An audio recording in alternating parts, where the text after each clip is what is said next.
Pendant des siècles, les Habsbourg ont régné sur la moitié de l'Europe. Leurs mariages royaux ont façonné des empires des Alpes aux Amériques. Pourtant, derrière les portraits et les palais, quelque chose de bien plus troublant se passait. Quelque chose que la science moderne n'a commencé que récemment à décoder. C'est choquant, car de nouveaux tests ADN ont finalement révélé la vérité sur les Habsbourg, dévoilant une histoire dans les chromosomes. Ce que ces indices génétiques révèlent n'est pas seulement un conte d'ambition royale ou de chute. C'est un mystère biologique qui brouille la frontière entre le pouvoir et la pathologie. Et c'est bien plus mystérieux qu'on ne l'imaginait. Comment les Habsbourg ont construit un empire? L'histoire de la dynastie des Habsbourg a commencé au Xe siècle, dans un coin modeste de ce qui est aujourd'hui la Suisse. Un noble du nom de Gundram, selon la légende, a perdu son faucon de chasse lors d'une expédition et l'a retrouvé perché sur un affleurement rocheux. Il y construisit une forteresse, la nommant Abachtsburg, ou le château des faucons. De cette petite forteresse sont nés un nom et une lignée familiale qui allaient dominer l'histoire européenne pendant près d'un millénaire. Au IIIe siècle, les Habsbourg étaient passés de comtes locaux à des courtiers de pouvoir impériaux. Leur ascension a véritablement commencé lorsque Rodolphe de Habsbourg a été élu roi des Romains en 1273, rétablissant l'ordre dans le Saint-Empire romain germanique fracturé. Mais contrairement à d'autres familles nobles qui se sont élevées par la conquête, les Habsbourg ont appris à étendre leur influence par le mariage. Leur stratégie est devenue célèbre dans toute l'Europe. Résumée dans la devise non officielle de la famille, « Laissez les autres faire la guerre. Toi, heureuse Autriche, marie-toi. » Grâce à cette philosophie, les Habsbourg ont construit un vaste réseau d'alliances imbriquées qui traversaient les royaumes et les langues. Leur progéniture a régné sur l'Autriche, la Bohême, la Hongrie, l'Espagne, le Portugal et des parties de l'Italie et des Pays-Bas. Au XVIe siècle, sous l'empereur Charles Quint, leur portée était si vaste qu'on disait que le soleil ne se couchait jamais sur leur empire. Le mariage, et non la puissance militaire, avait fait d'eux la dynastie la plus puissante d'Europe. Pourtant, cette même stratégie avait un coût caché. Chaque mariage destiné à assurer la domination de la famille resserrait également le cercle génétique dans lequel ils vivaient. Les cousins épousaient des cousines, les oncles épousaient des nièces, et les lignées fusionnaient encore et encore au fil des siècles. Ce qui était censé préserver la pureté royale a commencé à l'éroder de l'intérieur. Les historiens ont longtemps cru que le déclin des Habsbourg était dû à la politique, à la guerre et au malheur. Mais la génétique moderne a forcé un réexamen. L'ADN même qui reliait leur empire peut également avoir porté les germes de sa destruction. Ce qui avait commencé comme une stratégie d'unité s'est transformé en un piège biologique qui a culminé des siècles plus tard avec un seul monarque dont le corps et l'esprit portaient le poids de générations de consanguinité. Ce monarque était Charles II d'Espagne. Son histoire, autrefois considérée comme une anecdote tragique d'excès royal, est devenue une étude de cas génétique sur la façon dont le pouvoir peut corrompre même le code de vie le plus fondamental. Lorsque les mariages sont devenus trop proches, le génie politique de la dynastie des Habsbourg résidait dans ces alliances matrimoniales. Mais génétiquement, cette méthode de conquête est devenue un désastre à évolution lente. Pendant des générations, la famille la plus puissante d'Europe a traité la pureté de la lignée comme un droit divin et une nécessité politique. Le résultat a été une boucle de rétroaction héréditaire que personne à leur époque n'a comprise. Mais la science moderne peut maintenant mesurer avec une précision alarmante. En génétique, ce phénomène est appelé consanguinité, l'accouplement d'individus qui partagent un ancêtre commun récent. En termes simples, cela signifie épouser des parents suffisamment proches pour partager de grandes portions du même ADN. Sur 1 ou 2 générations, les effets peuvent être subtils, mais lorsqu'elle est pratiquée continuellement, comme ce fut le cas pour les Habsbourg, les résultats s'aggravent. À la fin des années 1600, la dynastie avait créé l'un des exemples les plus extrêmes de consanguinité jamais enregistrés chez les familles royales européennes. Les archives historiques montrent que plus de 80% des mariages au sein de la branche espagnole des Habsbourg étaient consanguins. Les unions entre cousins germains, doubles cousins germains, et même les couples oncle-nièce n'étaient pas de rares exceptions. C'étaient des stratégies délibérées. La logique était simple: préserver les alliances, sécuriser les frontières et s'assurer qu'aucune puissance étrangère ne puisse contester le trône par le mariage. Chaque enfant royal était à la fois un triomphe diplomatique et un pari génétique. Au fil du temps, ce schéma a commencé à montrer des conséquences visibles. Les portraits des monarques Habsbourg révèlent un ensemble récurrent de traits faciaux, des visages allongés, des nez bulbeux et la mâchoire inférieure proéminente indubitable qui est devenue connue sous le nom de mâchoire Habsbourg. Ce trait distinctif, maintenant reconnu par les chercheurs comme un résultat probable de gènes récessifs exprimés par la consanguinité, est devenu un symbole malheureux de l'identité royale. Mais les traits physiques n'étaient que la surface. Derrière les façades royales se cachaient des problèmes plus graves, des taux de mortalité infantile élevés, des retards de développement et des maladies chroniques. Des études publiées dans POS1 et les Annales de biologie humaine ont quantifié plus tard la charge génétique de la dynastie, montrant que la mortalité infantile chez les Habsbourg espagnols atteignait 50%, dépassant de loin la moyenne européenne de l'époque. Dans certains cas, des lignées de succession entières se sont effondrées parce que les héritiers survivants étaient trop malades pour régner ou même pour se reproduire. Pour les Habsbourg, maintenir la pureté du sang était devenu une malédiction déguisée en tradition. Le plus grand atout de leur empire, la capacité de lier les nations par la famille, érodait leur fondation biologique. Alors que les courtisans voyaient la volonté divine ou la sorcellerie dans la fragilité de leurs dirigeants, la science moderne de l'ADN fournit maintenant une explication plus froide et plus claire. La dynastie s'effondrait sous le poids de sa propre lignée génétique. Et à la toute fin de cette spirale génétique se tenait un homme, Charles II d'Espagne. Né d'un oncle et d'une nièce, il incarnait des siècles de répétitions génétiques. Sa vie et son corps sont devenus la preuve vivante de ce qui arrive lorsque le pouvoir oublie les limites de la nature. Un mystère que la science ne commencerait à percer que des centaines d'années plus tard. Charles II et le déclin de la lignée des Habsbourg. Lorsque Charles II d'Espagne est né en 661, l'Empire espagnol s'étendait sur les continents, des Amériques aux Philippines. Pourtant, dans ces grands palais, des murmures ont commencé presque immédiatement. Quelque chose n'allait pas chez le roi infantile. Il était faible, sa tête était anormalement grosse et ses traits portaient déjà l'empreinte indubitable de la lignée des Habsbourg. Pour ses courtisans et ses médecins, c'était comme si des siècles de sang royal avaient conspiré pour produire un héritier fragile et tragique. Charles était le fils de Philippe IV d'Espagne et de Mariana d'Autriche, qui étaient oncle et nièce. Cela faisait de Charles le produit d'un arbre généalogique qui s'était effectivement replié sur lui-même au fil des générations. Sa composition génétique n'était pas simplement royale, elle était condensée, intensifiée et dangereusement répétitive. Le résultat fut un enfant si physiquement et cognitivement déficient qu'il serait plus tard surnommé El Chiado, l'ensorcelé. Les archives historiques et les portraits décrivent Charles comme ayant une langue hypertrophiée, une prognathie sévère, une lèvre inférieure tombante et des difficultés d'élocution si prononcées que la communication était souvent une lutte. Il souffrait de fréquentes crises d'épilepsie, de troubles gastro-intestinaux chroniques et de périodes de paralysie physique.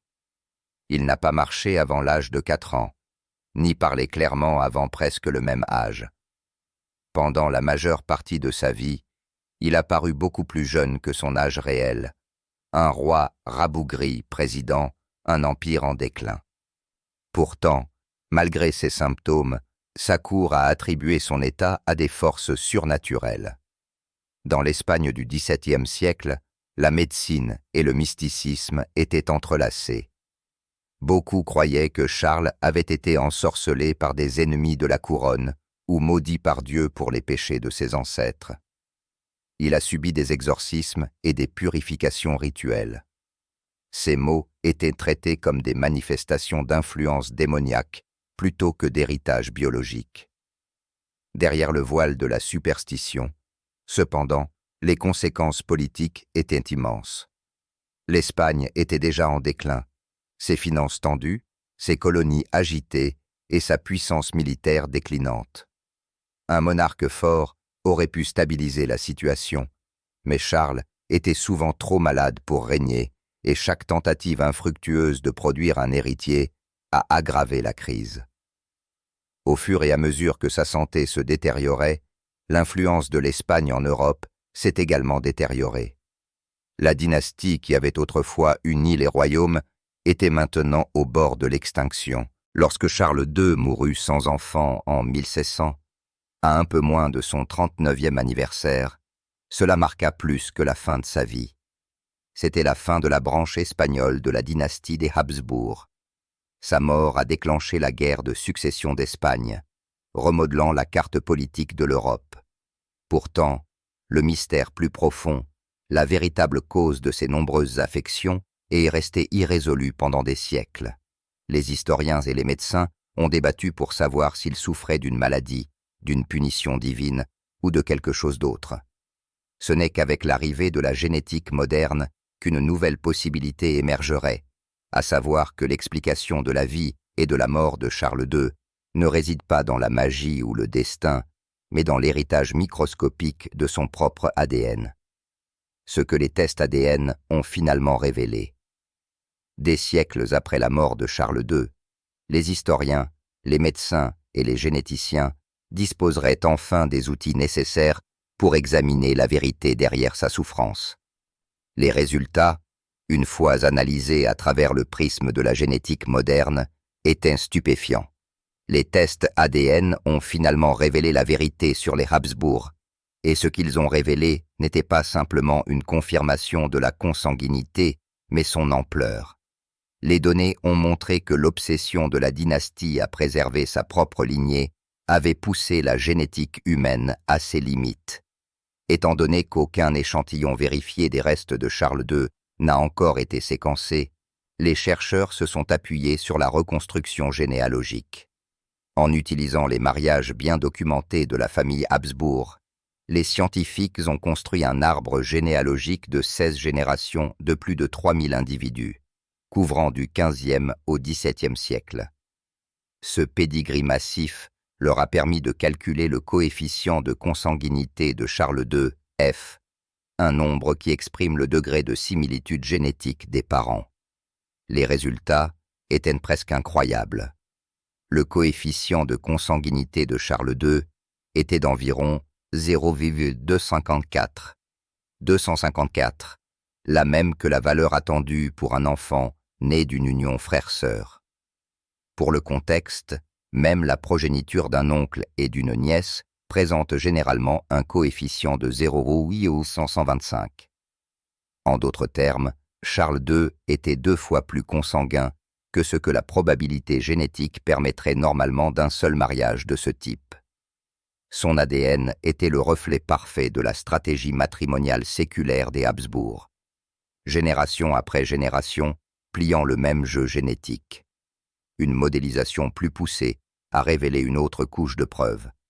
Le génome de Charles II aurait été composé d'environ 23% de séries d'homozygosie, ROH, de longues portions d'ADN identiques héritées des 2 parents. Ce chiffre se situe juste en dessous de ce que l'on attend des formes les plus extrêmes de consanguinité. C'est choquant. Essentiellement, des sections entières de son génome étaient des copies du même code répétées encore et encore, augmentant considérablement le risque de maladies récessives rares. L'impact de cette compression génétique ne peut être surestimé. Les scientifiques pensent maintenant que ce degré d'homozygosie pourrait expliquer bon nombre des problèmes médicaux de Charles. Croissance retardée, organes reproducteurs sous-développés et symptômes neurologiques.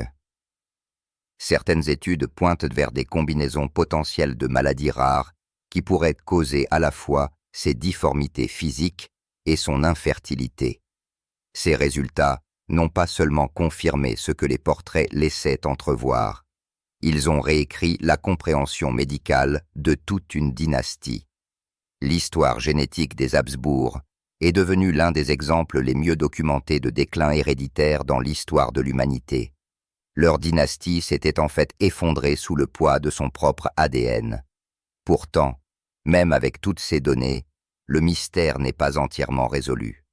Aucun ADN ancien vérifié provenant de Charles II lui-même n'a jamais été extrait ou publié. Chaque calcul, chaque simulation est basé sur une inférence. La vérité a été révélée, mais pas complètement. Ce qui manque, c'est la preuve biologique enfermée dans les restes de Charles lui-même, une capsule temporelle génétique qui pourrait soit confirmer, soit contester ce que la science croit aujourd'hui, ce que l'ADN suggère mais ne peut prouver.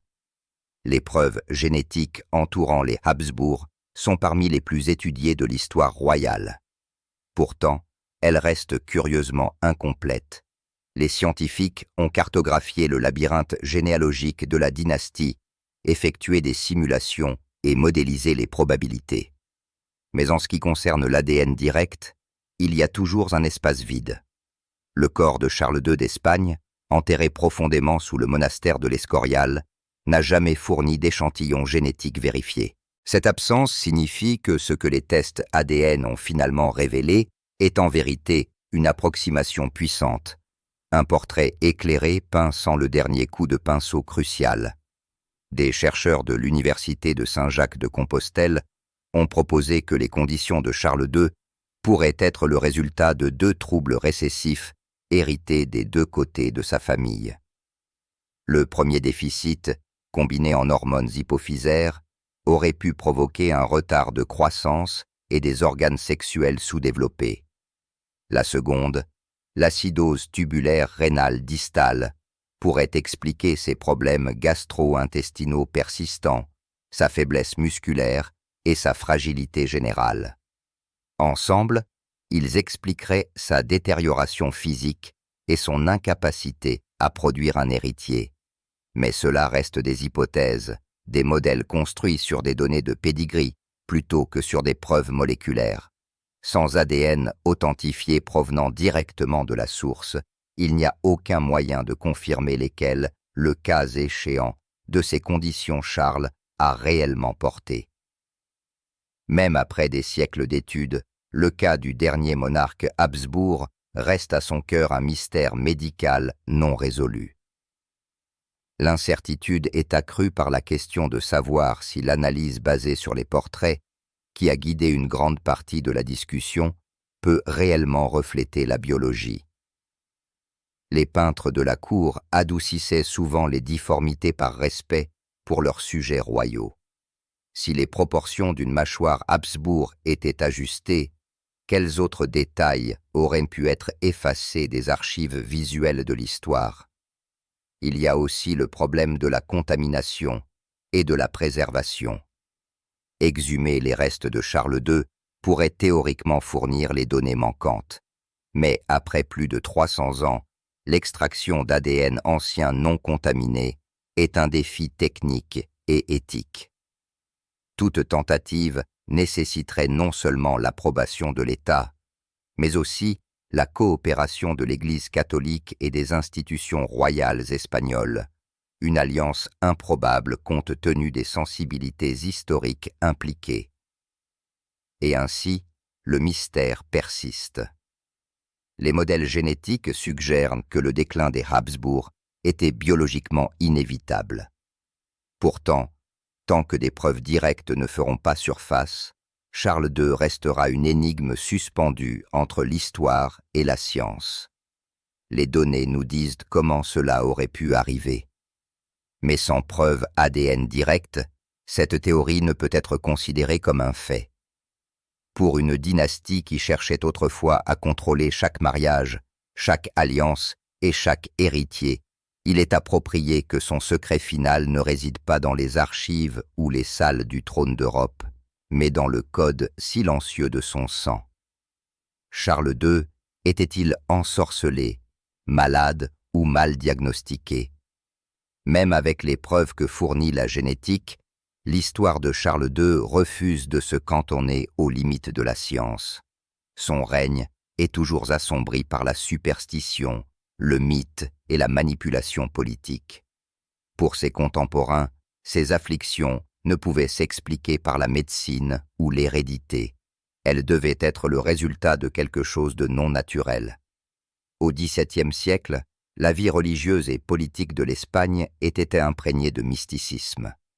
Lorsque les médecins n'ont pas réussi à guérir la liste interminable des maux de Charles, la cour s'est tournée vers les prêtres, les exorcistes et les faiseurs de miracles. Les documents royaux de l'époque décrivent des enquêtes rituelles sur les malédictions et les maléfices. Certains ont même affirmé que des figures de cire avaient été trouvées enterrées sous les planchers du palais, preuve, selon eux, que quelqu'un avait ensorcelé le roi. Charles lui-même y croyait. Il aurait exigé que ses appartements soient fouillés à la recherche de preuves de sorcellerie, et il demandait fréquemment des prières de délivrance des forces du mal. Derrière ces rituels, cependant, se cachait quelque chose de plus sombre. La peur. L'Empire espagnol se fragmentait, sa noblesse divisée, et la fragilité du roi était devenue une métaphore du déclin national. L'idée qu'il était maudit offrait une explication politiquement plus sûre que d'admettre qu'une lignée royale s'était désintégrée de l'intérieur. Pour l'Église et la couronne, il était plus facile de combattre les démons que de faire face aux conséquences biologiques de siècles de consanguinité. Après sa mort en 1700, un prétendu rapport d'autopsie a circulé, affirmant que son corps était dans un état impossible, qu'il n'y avait pas une goutte de sang dans ses veines, un cœur de la taille d'un grain de poivre et une tête pleine d'eau. Que ces récits aient été exagérés ou entièrement fabriqués, cela reste incertain, mais ils ont alimenté le mythe d'un roi dont le corps même semblait défier la raison. Les historiens considèrent maintenant ces rapports comme une probable propagande politique, une dramatisation symbolique de la décadence de la dynastie. Les interprétations modernes penchent vers des explications médicales, des troubles hormonaux, une insuffisance endocrinienne, des déformations squelettiques et une infertilité causée par des gènes récessifs. Pourtant, aucune de ces explications ne rend pleinement compte de l'ampleur ou de la variété de ces symptômes. Le portrait qui se dégage n'est pas celui d'une seule maladie, mais d'une surcharge génétique, d'un organisme poussé à ses limites biologiques. Pourtant, le mythe du roi ensorcelé perdure parce qu'il capture ce que la science ne peut pas. L'étrange, presque tragique inévitabilité de sa condition. Il est devenu un symbole de châtiment divin pour certains, une victime des circonstances pour d'autres. Mais peut-être que la vérité se situe quelque part entre les deux. Une convergence de la foi, de la politique et de la biologie. Aujourd'hui encore, avec tous nos outils génomiques, Charles II reste en partie hors du diagnostic. Les données nous disent comment son corps a pu défaillir, mais elles ne peuvent pas expliquer le mystère plus profond de la raison pour laquelle l'histoire avait besoin que sa souffrance signifie quelque chose de plus. La légende d'El Chiado perdure parce que même à l'ère de l'ADN et des données, il existe encore des histoires que la science seule ne peut guérir. La connexion mystérieuse. Si l'histoire de Charles II s'était terminée avec sa mort en 1600, le mystère des Habsbourg aurait pu rester enterré à jamais. Pourtant, 3 siècles plus tard, les tests ADN ont finalement révélé un nouveau fil conducteur qui s'étend bien au-delà des frontières de l'Espagne et profondément au cœur de l'Europe centrale. Cela a commencé par une question si audacieuse que les historiens l'ont autrefois rejetée comme un commérage. Le fondateur de la Tchécoslovaquie, Thomas Gara Masaryk, aurait-il pu être un descendant secret de la lignée des Habsbourg? La spéculation ressemblait à une hérésie politique.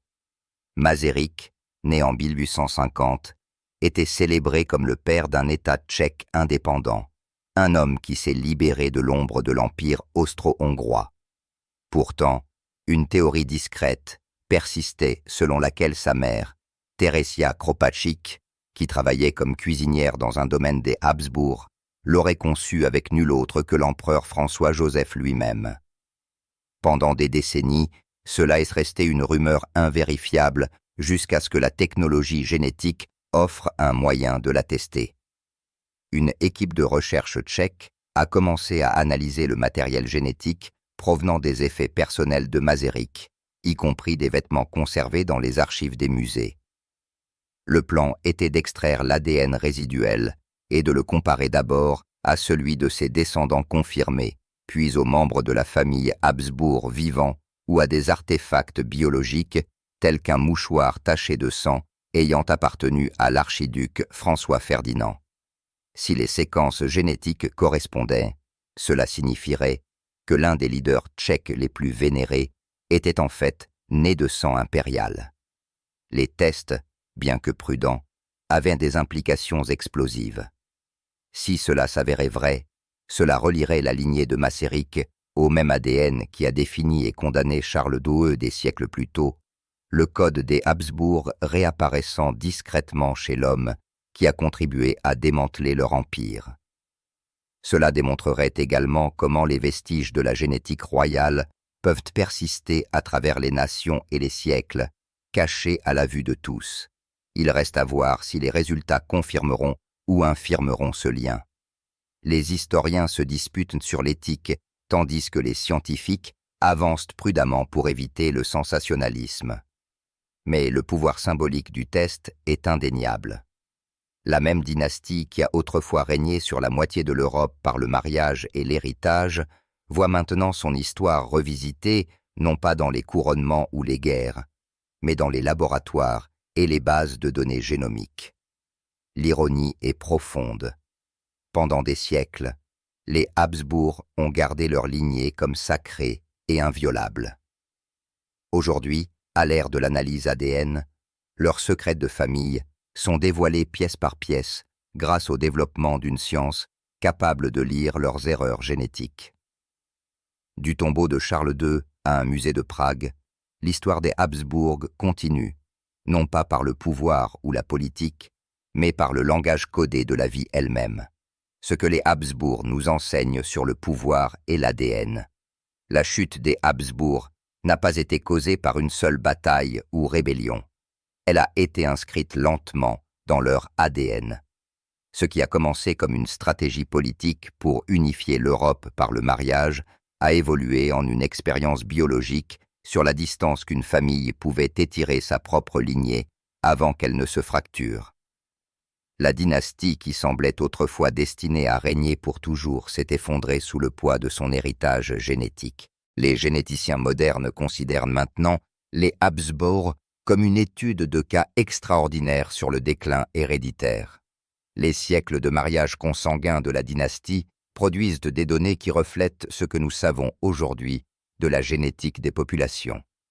Que la diversité génétique est la survie et que l'isolement, même l'isolement royal, peut être fatal.